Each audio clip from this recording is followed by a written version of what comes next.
The Ink Garden of Brother Theophany by C.M.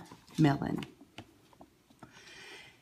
In the mountains of morn, up twisted old bends, past blackberry brambles and ancient wood glens, there stood a tall tower, a circle of stone, where holy men lived, wearing simple brown robes, filling simple brown books, eating simple brown bread, and saying their prayers by their simple brown beds.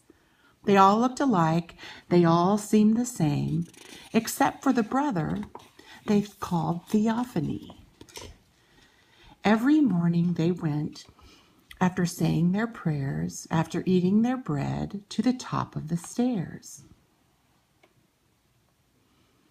They walked in a row, first left foot, then right, one step at a time, with footsteps so quiet. But Theophany always was last in the line, and sometimes he took 2 steps at a time.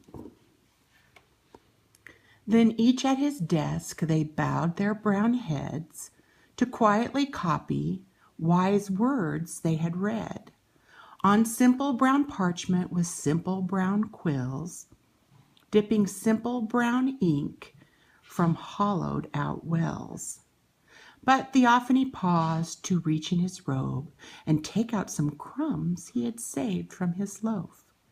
He secretly placed them upon the deep sill of the window that opened out over the hill. The birds that were waiting for their mid-morning meal would clamor so loudly on his wide window sill that often the brothers would lay down their pens, look up from their parchment, and shake their brown heads. Theophany chuckled with cheer all the while, writing his words and hiding a smile.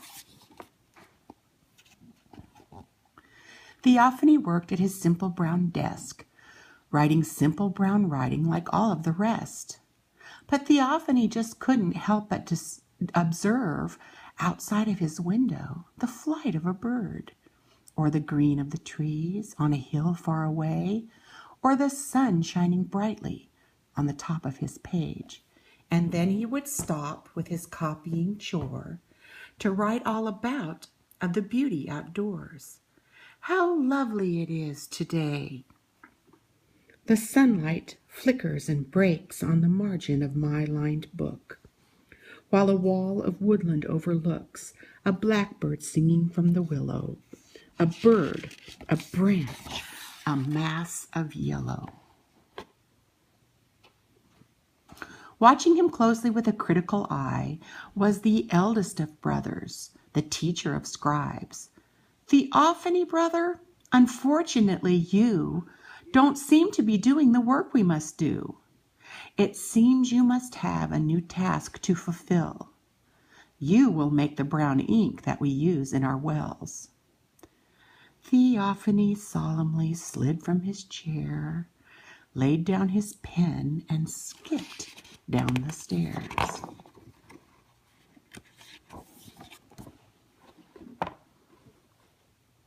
Down in the room at the pit of the tower, down where the ink was made over a fire, Theophany boiled the cauldrons of bark, constantly stirring to make the ink dark.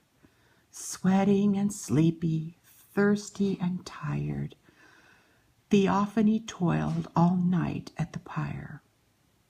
By morning, exhausted and needing more bark, he picked up 3 baskets and went for a walk. He opened the door, a breeze kissed his brow and removed every trace of Theophany's frown. With every step forward, he felt less alone.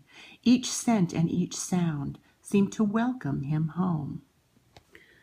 What a lovely sound, the wind against the elm, making music for me. What a lovely song of the gray blackbird as she claps her wing. It is lovely riding out in the wood.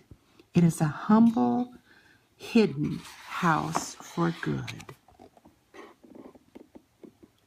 With spirits now rising, he ran through the trees, tripped on his robes, and fell to his knees. Laughing out loud, he rolled on his back next to the thick of a blackberry patch. Ah, blackberries sweet! He ate till he sighed, then noticed his hands. "I'm purple," he cried. "Summer brings feasts so merry, nuts and fruit and finest berries." Purple from berries? An idea filled his mind. What other colors for ink could I find? With baskets in tow, he searched all around, picking berries and leaves and roots from the ground. Scratched and bedraggled, but divinely inspired, Theophany eagerly raced back to the fire. Fruits of the forest break forth in plenty, slender green hazel and yellow tree berries. He sliced and he slivered, he grated and chopped, preparing the plants to be boiled in pots. Weld blooms bring orange, cabbage leaves green. The more matter I get, the redder it seems. The buckthorn turns golden, while wood leaves turn blue, and blueberries spill very bright violet hues.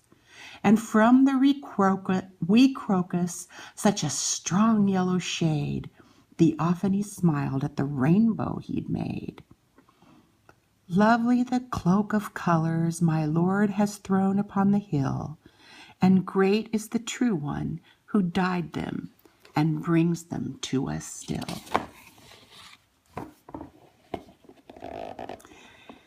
He bound up soft brushes, no two sized the same, of hair that he dipped from their old donkey's mane.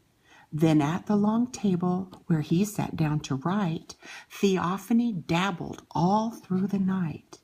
And when the others awoke from their beds and came to the kitchen to eat their brown bread, they couldn't believe what was left by their places.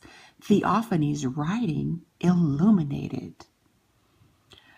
My thin-beaked pen does emit bright blue ink from its tip, or pours out steady with the green from holly leaves and cabbage skin. Through a set of great bright books I will send your dripping pens. Streams of wisdom will fairy flow without the rest from our skilled men.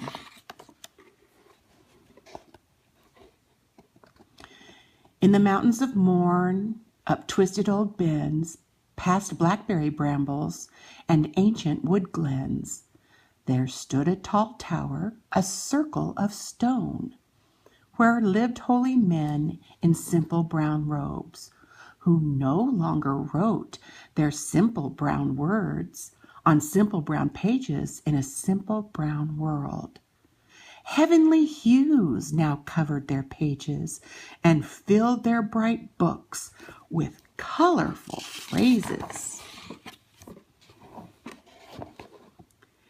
And Theophany happily tended his field, harvesting plants for the colors they yield.